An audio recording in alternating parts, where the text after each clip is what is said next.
Orangnya udah di bawah. Jadi itu tadi.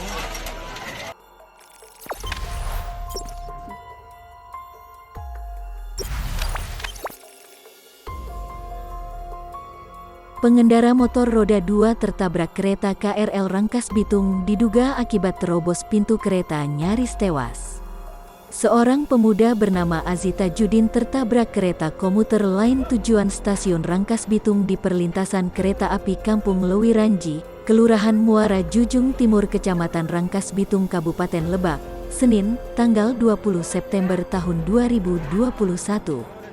Kronologi kejadiannya, pintu rel kereta sudah tertutup pada pukul 11 waktu Indonesia Barat. Namun, korban nekat menerobos palang pintu rel. Saat itu melintas juga komuter lain yang langsung terserempet korban berikut sepeda motornya. Rian, petugas PJLK mengatakan korban terseret hingga 25 meter.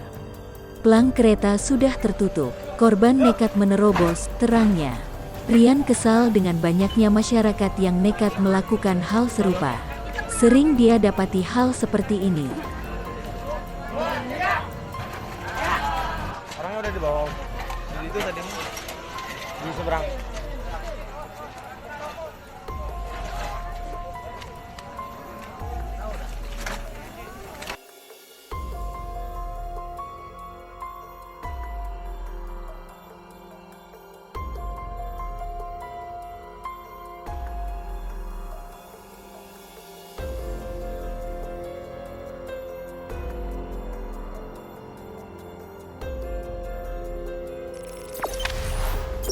Jangan lupa subscribe, share, komen, dan like ya.